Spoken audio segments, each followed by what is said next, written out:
LCS students, it's me, Mrs. Peterson, and today we're going to read one of my favorite Dr. Seuss stories, Scrambled Egg Super. Scrambled Egg Super by Dr. Seuss.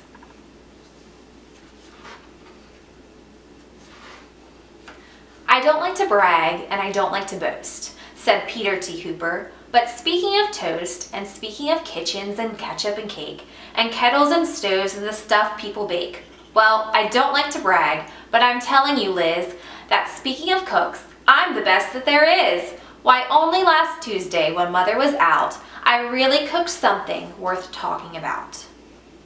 You see, I was sitting here resting my legs and I happened to pick up a couple of eggs. And I sort of got thinking, it's sort of a shame that scrambled eggs always taste the same. And that's because ever since goodness knows when, they've always been making the eggs of a hen. Just a plain common hen. What a dumb thing to use with all the other fine eggs you could choose. And so I decided that, just for a change, I'd scramble a new kind of egg on the range. Some fine fancy eggs that no other cook cooks, like the eggs of a ruffle-necked salamagooks.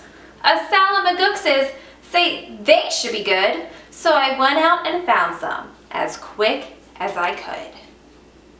And while I was lugging them back to the house, I happened to notice a tizzle-topped grouse in a tree down the street, and I knew from her looks that her egg and the egg of the salamagooks ought to mix mighty well, ought to taste simply super when scrambled together by Peter T. Hooper.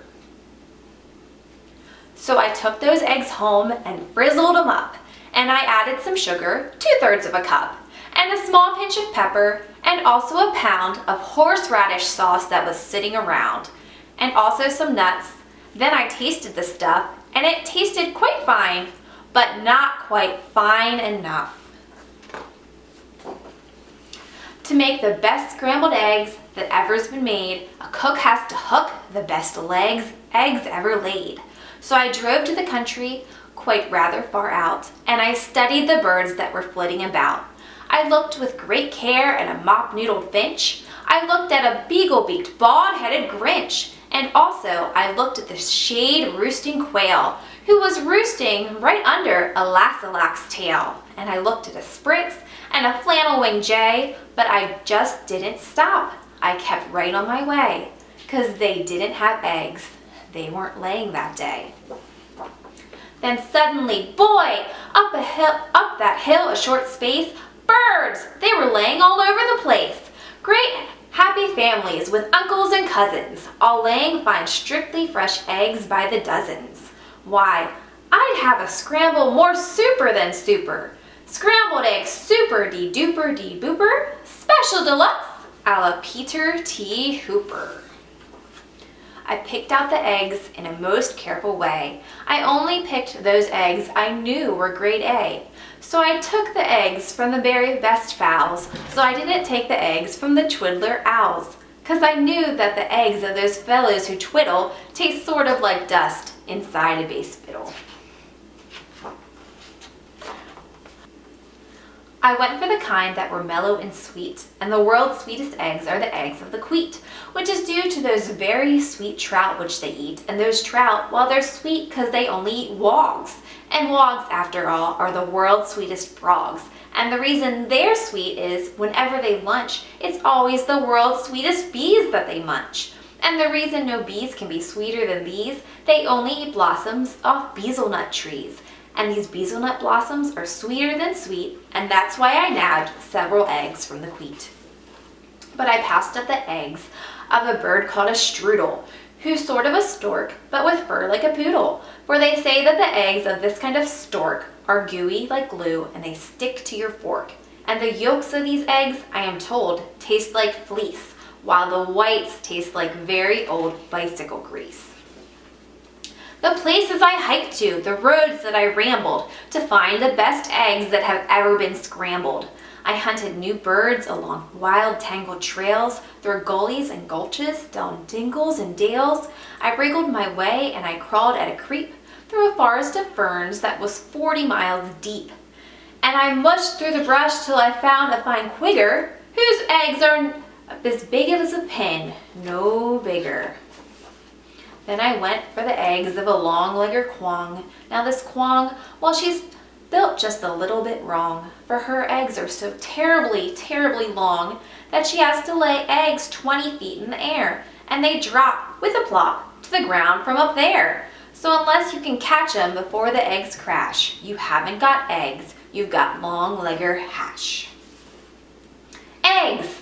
I collected 302, but I still needed more, and then I suddenly knew that the job was too big for one fellow to do. So I telegraphed north to some friends near Fazole, which is 10 miles or so just beyond the North Pole, and then all of them jumped in their catamasside, which is sort of a boat made with a leopard's hide, which they sailed out to sea to go looking for grice, which is sort of a bird which lays eggs on the ice, which they grabbed with a tool which is known as a squitch, because those eggs are too cold to be touched without which. And while they were sending those eggs, I got word of a bird that does something that's almost unheard of. It's hard to believe, but this bird called a pelf lays eggs that are 3 times as big as herself. How that pelf ever learned such a difficult trick, I never found out.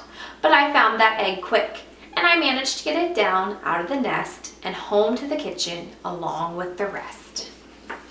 But I didn't stop then, because I knew of some ducks by the name of the single file Zumsian Zucks, who stroll single file through the mountains of Zums, quite oddly enough, with their eggs on their thumbs. And some fellows in Zums who I happen to know just happened to capture 1,000 or so, and they wrapped up their eggs and mailed them by air, marked special delivery, handle with care. I needed more helpers, and so for assistance, I called up a fellow named Ali long distance, and Ali, as soon as he hung up the phone, picked up a small basket and started alone to climb the steep crags and jags of Mount Strucoo to fetch me the eggs of the Mount Strucoo cuckoo. Now these Mount Strucoo cuckoos are rather small gals, but these Mount Strucoo cuckoos have a lot of big pals. They dived from the skies with wild cackling shrieks, and they jabbed at his legs and they stabbed at his cheeks with their yammering, clamoring, hammering beaks. But Ali, brave Ali, he fought his way through, and he sent me that egg as I knew he would do, for my scrambled egg super de duper de booper, special deluxe a la Peter T. Hooper. In the meanwhile, of course, I was keeping real busy, collecting the eggs of the 3-eyelash Tizzy. They're quite hard to reach, so I wrote on the top of a hamaka shamaka shnamika schnap. But then I found a great flock of southwest-facing cranes, and I guess they've got something wrong with their brains, for this kind of crane, when she's guarding her nest, will always stand facing precisely southwest. So to get at those eggs wasn't hard in the least. I came from behind, from precisely northeast. And I captured the egg of a grickly gractus, who lays them up high in a prickly cactus. Then I went for some ziffs. They're exactly like zuffs, but the ziffs lives on cliffs and the zuffs lives on bluffs. And seeing how bluffs are exactly like cliffs, it's mighty hard telling the zuffs from the ziffs. But I know that the egg that I got from the bluffs, if it wasn't a ziffs from the cliffs, was a zuffs. Now I needed the egg of a moth-watching sniff, who's a bird who's so big, she scares people to death.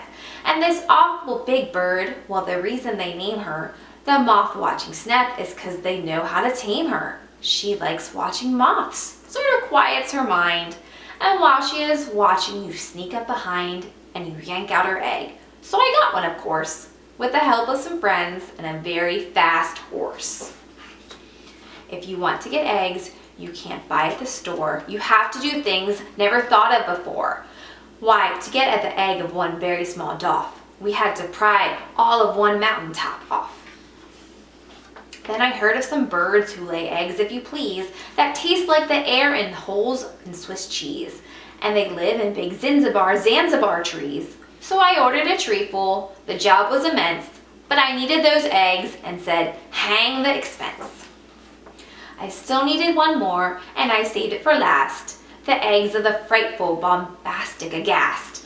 That bird is so mean, and that bird is so fast, that I had to escape on a jillick-a-jast. A fleet-footed beast who can run like a deer, but looks sort of different. You steer him by ear. All through with the searching, all through with the looking, I had all I needed, and now for the cooking. I rushed to the kitchen, the place where I stacked 'em. I rolled up my sleeves, I unpacked 'em and cracked 'em and shucked 'em and chucked 'em in 99 pans. Then I mixed in some beans, I used 55 cans. Then I mixed in some ginger, 9 prunes and 3 figs, and parsley, quite sparsely, just 22 sprigs. Then I added 6 cinnamon sticks and a clove, and my scramble was ready to go on the stove. And you know how they tasted?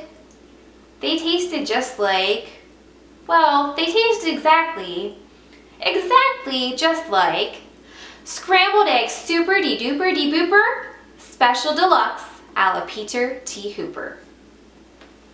And that's the end. Thanks for reading the story with us. I'll see you soon.